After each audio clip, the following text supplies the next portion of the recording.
Hello, Peoria Heights. It's snowing outside, but we're warm and toasty inside today, as always, here in the Heights.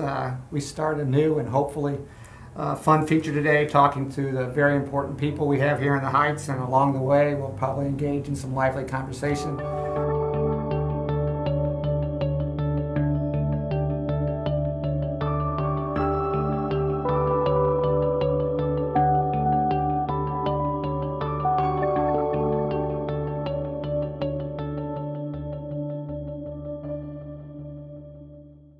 Today we have two very distinguished young men, Mike Phelan, the mayor of Peoria Heights, and Dustin Sutton, who wears two hats here as village administrator and chief of police. How are you both today? Good, Mike. Doing great. Thank you. Want to start by maybe you can just talk a little bit about, share some of your background with our viewers and tell them a little bit about yourself. Let's start with you, Mike. You're the mayor. How long have you been mayor? I've been mayor just under 2 years, lifelong resident of Peoria Heights. I grew up here, and I was township supervisor for 12 years.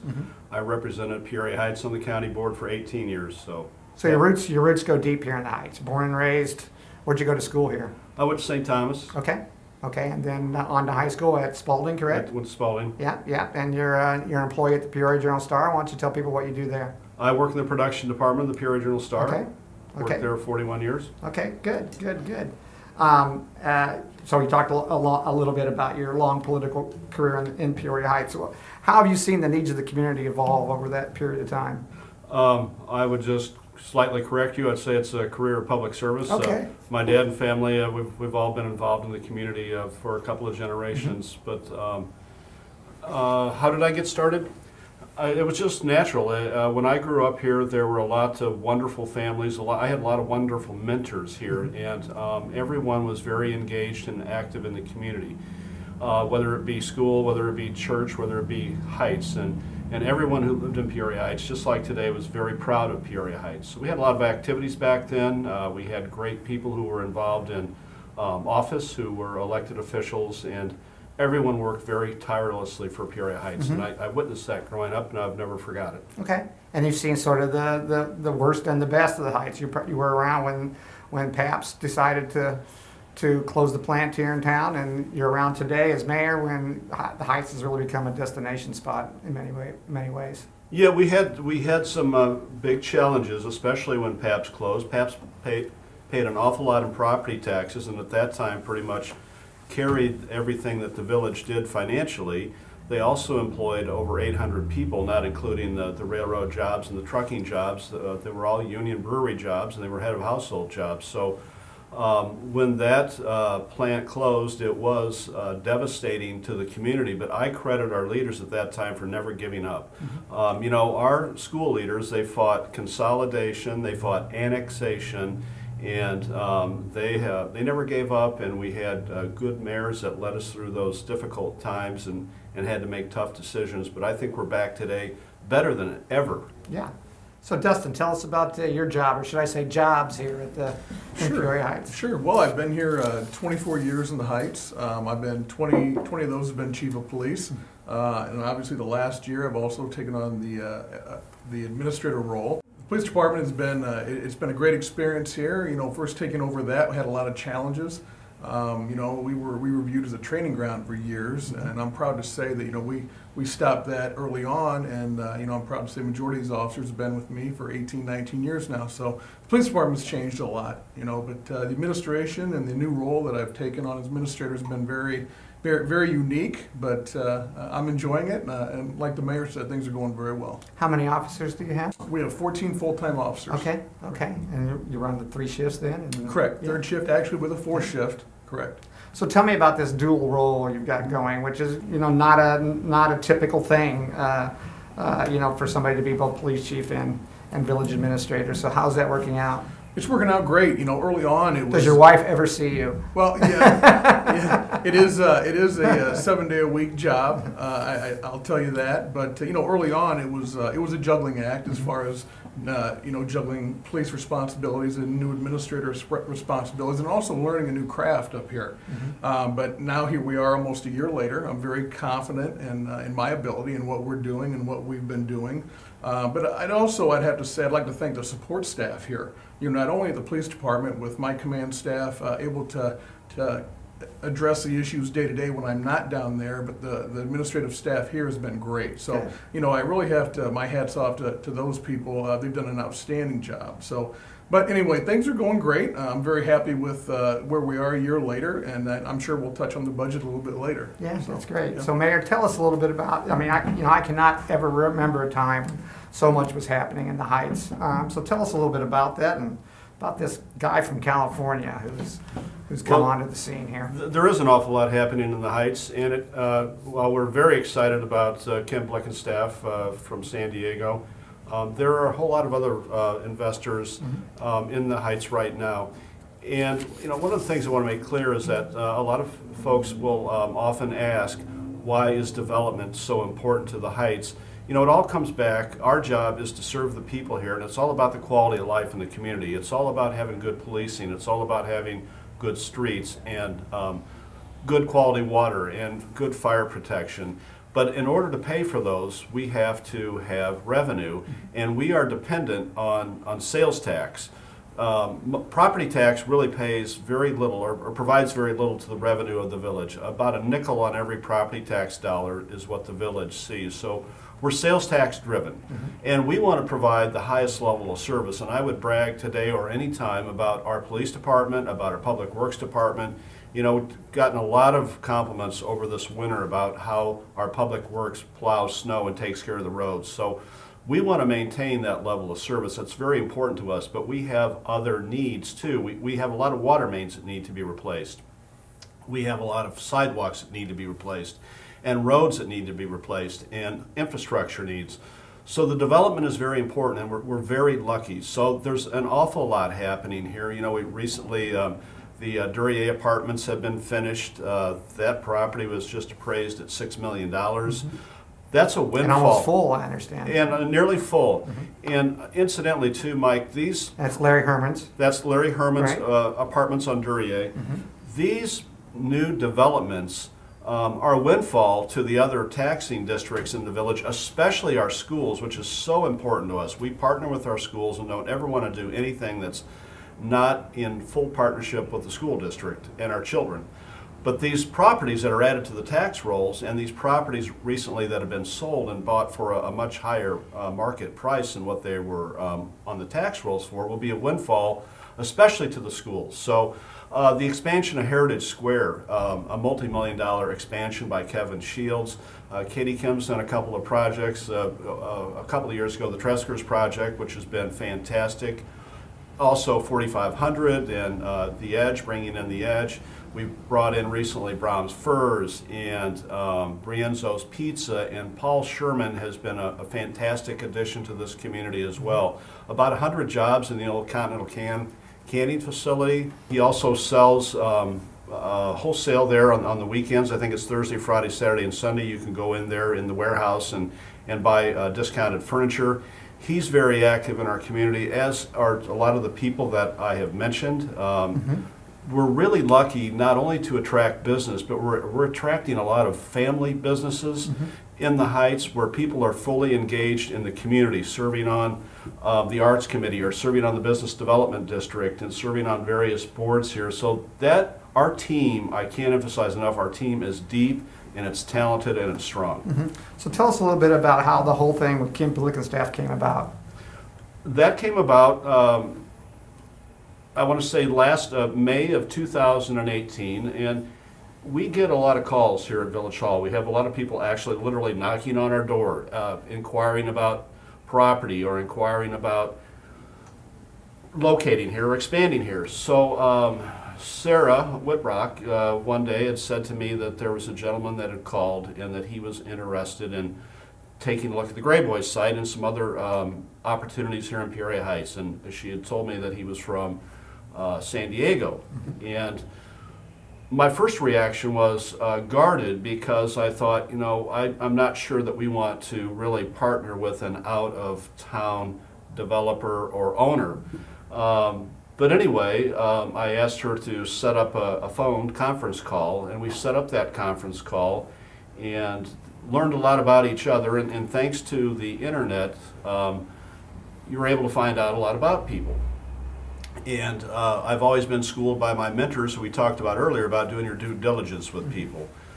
So we began to investigate Mr. Bleckenstaff, who's been very transparent and been an open book from the beginning, but it started with a first fly-in that led to many fly-ins over the summer, and he became more and more interested in Peoria Heights. Originally it started out with an interest in the Gray Boys site, but as we took him around the village and showed him the village and showed him other properties, and we'd also done some corridor studies and some small area studies and a hotel study, he looked at all those studies that we had done, and he started to embrace some of the goals and objectives that the village had. So that's really how it all began, and here we are today, and has plans to build a 50-room boutique hotel. He's purchased the Gray Boys site with a mixed-use development there planned. He's purchased the old library on Kelly Avenue, and that's going to be a performing arts center that I think the community will fall in love with. He's already had one big event. One big event that was a sellout, and that was a night of bluegrass music. Mm-hmm. And the facility's named for his mother. Yes, Betty Jane Brimmer, who was Yeah. a performer in the big band era. Yeah, yeah. So for people who may not know, and may be asking why Peoria Heights, Kim is a Peoria area native, grew up in Spring Bay, attended East Peoria Community High School, graduated in 1970, went to ICC, Illinois Central College for 2 years, then on to college in the Chicago area at Loyola, and has since plied his trade for the most part over the last 3 decades on the West Coast. I'm currently CEO, Executive President of Tandem Diabetes, which is, we just learned recently, has the fastest growing stock in perhaps in the entire nation. So by way of background, that's who he is. And he has a lot of developments on the table. Maybe you could talk about a few of the others. I mean, we've talked about there's the big three, the Betty Jane Brimmer Center for the Performing Arts, which is work is ongoing, but is already up and going. The Boutique Hotel, which will be called the Atrium, correct? And then the Gray Boy Lofts. All three of those should get off the ground this year, correct? Yes. And I believe demolition may happen relatively quickly, soon, perhaps this month, at the Gray Boy site. So We hope so. yeah. And how about some of the other projects he's got on board that we know about? Well, I think the crown jewel in all of this is the Pabst building and the Pabst site, the former administration building. Kim bought recently and acquired that. So there are several other owners of that land, but there is over 10 acres there available for development. And I think it's a huge opportunity for Peoria Heights for both residential and commercial. And we've been very lucky on the commercial side, but one of our goals is to get people to move back here. We lost almost 2,000 people after the closing of the Pabst plant. 25% of the population almost. So we want to put more kids in our schools. We want to put more families in our neighborhoods. We want working families to move back here to the area. So continuing to find opportunity for housing development is very important to us. So we think that site could be a site that could be available for mixed use, but that is just ripe for it has lots of potential, and Kim wants to restore the old 33 room in the administration building, and that was where Pabst employees could go during their break, and it was where Pabst entertained their guests. Kind of a hospitality suite. Hospitality right? room, yes. Yeah. A very elegant Yeah. room. Yeah. So he wants to restore that, maybe make it a supper club of some sort, and he has a vision for that entire parcel of land. And I think the village then would maybe come in and do the infrastructure piece. We might extend Cyberlane, we might extend Kelly to open that site up and to make it more appealing for developers. But we had a study done on that site by Hassel Levine, and we all agree that it has great potential. Kim is very interested in the culture and the history and the architecture of Peoria Heights, isn't he? He is, and Particularly the work of Richard Doyle, who designed the library building and Tower Park, right? Tower Park, Village Hall, the Prospect Mall area where he wants to put the boutique hotel, and he and Bill Rutherford were two of the most prominent people in Peoria Heights history, as I understand it. yes, and Bill Rutherford deserves to be called out for so many reasons. He too was a mentor of mine, and Bill And of Kim's. And of Kim's, and Bill practiced law here in Peoria Heights. His law office was right on Prospect. Bill was one of the prime people who fought annexation. You know, the Heights came within whiskers of being annexed into the city of Peoria back into the 60s. And it was, I was around then, but I was a very young person. And I know my dad was very involved in fighting that along with a lot of other Heights people. But Bill was fantastic. And Bill gave us Forest Park Nature Center. Bill gave us Tower Park, and it was Bill's idea to build Tower Park and the water tower as an observation tower. So his fingerprints are all throughout the Heights, and Mr. Doyle was Bill's architect. And so Kim, as you said, has a great love for history, and he's also a student of new urbanism. So preserving and protecting our history and telling that story, because a lot of people have forgotten who Bill is and who Richard was. So yes, he's preserving and the naming of some of these buildings is important. The historic naming and the preservation of the buildings. So he's not looking to come in and tear down. He's looking to come in and preserve and enhance if possible. So let me ask you a twofold question. First, why do you think the Heights has become such a destination spot of late for all kinds of people who live in this area? But also, why do you think it's become so attractive for investment? I think the Heights has always been a destination. If you look at the history of Peoria Heights, even going back to the 1800s, it was a destination because of Prospect Avenue, but I also think because of we are a river town, and also because of Grandview Drive and the green space here. So we've always been somewhat of a destination. Now that's evolved for different reasons. You know, back in my day, when Pabst was here, you know, we had eating places like the Penguin and the Emporium and Velvet Copper Freeze. Kettle, I remember the the old Copper Copper Kettle Kettle. with great music. Yeah. So it's always been a destination, but you know, I give a lot of credit to, again, to the family-owned people who came here to do business. And, you know, Sully, in my mind, Mike Sullivan, was really the genesis of the alfresco dining. And Mike liked to push the envelope, as we all know, and he began sitting outside at a table outside of his tavern, and kind of one thing led to the other. And the village has always been known not as being loose, but as being business friendly. So, you know, I think the village is always looking to try to help business and not to create more rules and red tape and regulations. So that kind of led to the alfresco dining. And that was a boom for the 2-block area, which we know as Restaurant Sure. Row. So that began attracting more and more people. And then the next restaurant started putting seats out and so on, which led to the sidewalks being full, which led to us adding these street seats, which were full all last summer. You know, we're a very walkable community. The trail, which I would give a lot of credit to Mr. Rethford for, has been an economic engine to the Heights. It's added to the quality of life, which is the most important, but it's an economic boom for us. So we added a dog park, and along with the trail, and along with the alfresco dining, along with And what's really burgeoning arts scene now, right? You've got a An arts sculpture walk. Yeah.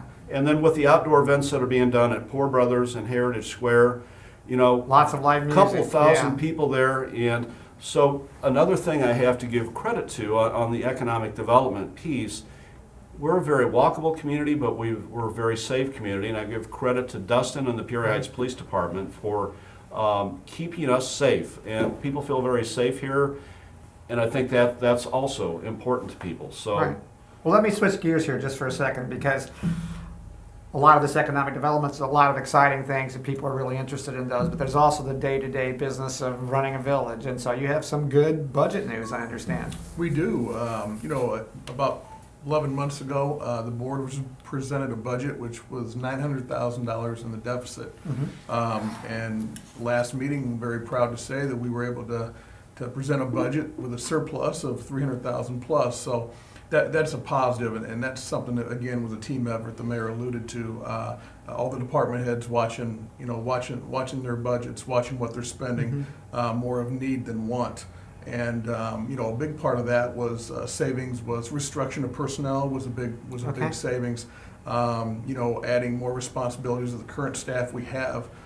That was a huge part of that number. A couple other things that we've done. Intergovernmental agreement with the school. We partnered with the school for the first time. Even though we've always had a school resource officer for 20 years, we actually asked them to enter into an agreement. So we receive $50,000 a year towards his salary. We've received a few grants as well. Our body camera grant, our radio grant, the new P25 system. So there's a lot of savings there. Going out for bid for a garbage contract, we were able to retain the company that we currently use, been very happy with, and just by going out for bid, we saved $60,000. The landlord registration program, which I'm very, very proud of.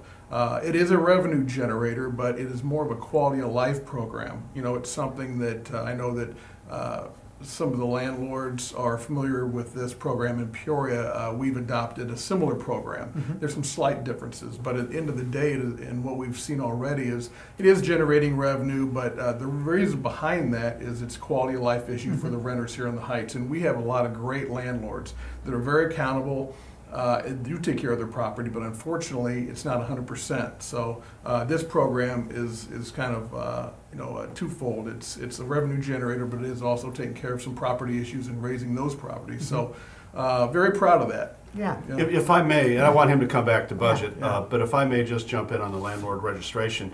We about 40% of our properties here in Peoria Heights are rentals. And those people renting those homes and those children in those homes deserve to have a working furnace. They deserve to have safe wiring, a safe roof. And that's the whole thing, is consumer protection. And Dustin's right, we've got great landlords for the most part. This isn't really for the people who are taking good care of their properties. But we want to make sure that all of those folks living here in this community, renting those homes, and we've got people who are wonderful renters and who are very active in the community and have lived here a long time. They're just equally as important as a homeowner, but we want protections in place for them. So that program which he helped create has been very successful. Good. One of the other savings was I'm sure you're aware of, Mike, was the state mandate on the dispatch consolidation. We received an extension, a 2-year extension. We tried to see if there were any other options for us, but at the end of the day, we had to consolidate with Peoria. But on the bright side of that, we were able to save some money on Sure. consolidation. So that's part of that, digging into that deficit. So how much is the total budget? 6.5 million. Okay, and Total. can you give people some idea of where their money goes? What's your biggest expenditure, for example? I People presume mainly. police. Yeah, well, people. It's always going to be people, The right? majority of it's public safety, Yeah. streets, water. That's the majority of the budget. Right, right. Well, that's great news. I mean, the Heights is running against the grain in so many ways on economic development, on its budget. I mean, a balanced budget has become a pretty rare thing in Illinois and across local governments, municipalities, counties, school districts, and so, it's really something when you've accomplished something here that a lot of other people at other communities have not. So, Well, that is very important to us. And again, I do want to emphasize it all comes back to service to the citizens and customer service. So we want that very high level of service, but we want to start setting some money aside for those capital needs. So, which again affects the quality of life here. So streets, roads, Prospect Road, we have plans to spray patch that, but it really needs to be milled, and that is a very expensive project. But there are other roads that need attention, and as I said, water mains and so on. So our goal is to start setting money aside in savings to start giving back to the citizens and taking care of the neighborhoods. and all these developments are really, really critical to that goal, because we're talking about tax revenue that goes to, as you said, to pay for all of these streets, sidewalks, everything. And the neighborhoods, and Yeah. as we're going to be hitting the circuit here. We're going into the neighborhoods to visit with neighbors, and we're going to be doing more coffees and more video casts so we can engage our citizens. That's what we really want to do, and have feedback and listen on a listening tour with our citizens. Sure, maybe you can elaborate on that a little bit. Do you have spots picked out yet, or do you know when those are going to begin? I hope they're going to begin in late spring or early summer, and we're probably going to target 3, maybe 4 neighborhoods where myself and other elected officials and village administration, public works officials, code enforcement. So we're going to go leave Village Hall and we're going to go to those neighborhoods and invite the neighbors in to listen to them, to talk about roads, to talk about code issues, and to give information to them also about what's happening here firsthand, but to listen to them needs in the neighborhood. Well, we hope local folks show up at that. And for now, I think that wraps things up. We'll be back, but for now, so long, and we'll be seeing you in the Heights.